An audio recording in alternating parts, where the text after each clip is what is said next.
नदी। UP ATS करेगी छांगुर बाबा और नसरी नदी पूछताछ। उत्तर प्रदेश में अवैध धर्मांतरण से जुड़े मामलों में जमालुद्दीन और छांगुर बाबा फिलहाल यूपी एटीएस के रिमांड में है। बलरामपुर में स्थित छांगुर बाबा की कोठी पर बुलडोजर भी चल चुका है और रिपोर्ट के मुताबिक छांगुर बाबा पहले बिल्कुल गरीब था, भीख मांगकर अपना गुजर बसर किया करता था, लेकिन उसने धीरे धीरे अकूत संपत्ति ले ली। बलरामपुर के रहरा माफी गांव का वो रहने वाला छांगुर बाबा है। पहले वो यहीं रहा करता था, लेकिन अब उस जगह पर कुछ भी बचा नहीं है।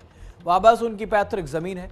गांव वालों का कहना है कि छांगुर बाबा पहले यहीं रहते थे, लेकिन उसके पास कहां से इतना पैसा आ गया ये किसी को नहीं मालूम। जलालुद्दीन नसरीन की 7 दिन की पुलिस रिमांड है। यूपी एटीएस के सामने सारे राज खोलेगा छांगुर बाबा। विदेशी फंडिंग और नेटवर्क को लेकर पूछताछ की जाएगी।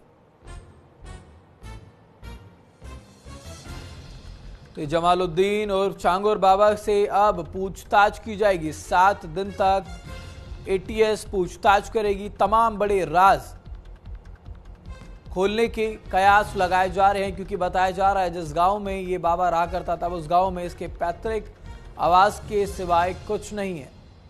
वहां के लोगों का ये कहना है कि पहले भीख मांगकर ये जमालुद्दीन और छांगुर बाबा अपना गुजर बसर किया करता था, लेकिन इतनी अकूत संपत्ति इसके पास कहां से आई इसका अंदाजा किसी को नहीं है।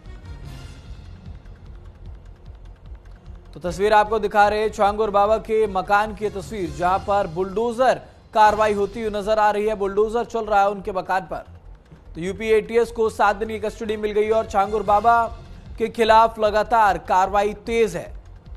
छांगुर बाबा के इस मकान पर बुलडोजर चला दिया गया है। बुलडोजर कार्रवाई के तहत अब छांगुर बाबा पर नकेल कसी जा रही है और अब एटीएस भी 7 दिन तक छांगुर बाबा से पूछताछ करेगी। साथ ही साथ ये कयास लगाए जा रहे हैं कि तमाम बड़े जो राज हैं वो खुल सकते हैं।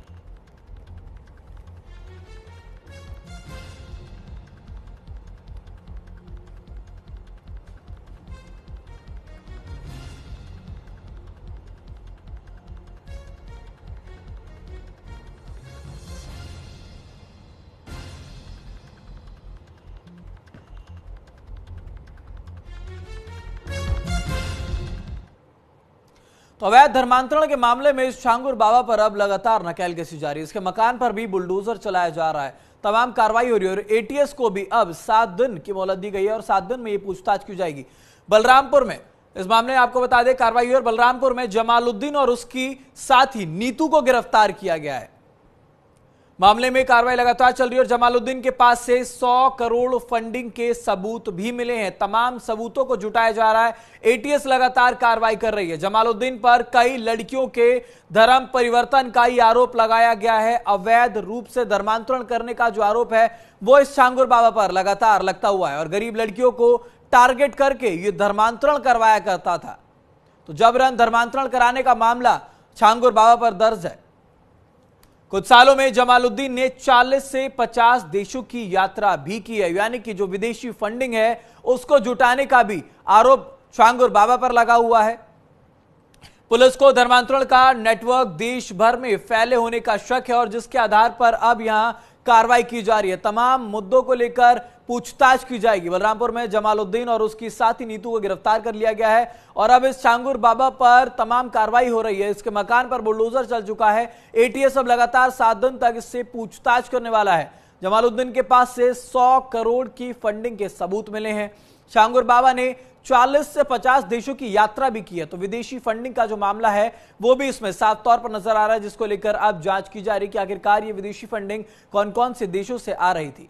तो इस नेटवर्क का बड़ा पर्दाफाश हो चुका है। जमालुद्दीन उर्फ छांगुर बाबा का जो नेटवर्क था इसका पर्दाफाश हो चुका है। यूपी में अवैध धर्मांतरण के बड़े नेटवर्क का पर्दाफाश हुआ है।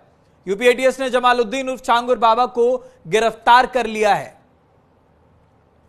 तो जमालुद्दीन उर्फ छांगुर बाबा पर अब लगातार कार्रवाई हो रही है। दूसरी आरोपी नीतू सोहरा उर्फ नसरीन भी अब गिरफ्तार हो चुकी है। तो छांगुर बाबा के साथ साथ नसरीन और नीतू भी गिरफ्तार हो चुकी है और एटीएस अब लगातार पूछताछ छांगुर बाबा से कर रही है कि आखिरकार विदेशी फंडिंग कहां से आया करते थे, गरीब लड़कियों का धर्मांतरण क्यों करवाया जाता था, 40 से 50 देशों की यात्रा छांगुर बाबा ने क्यों करी, 100 करोड़ से ज्यादा की जो फंडिंग का मामला है वो इसमें गर्माता हुआ नजर आ रहा है, उसकी सबूत मिले हैं।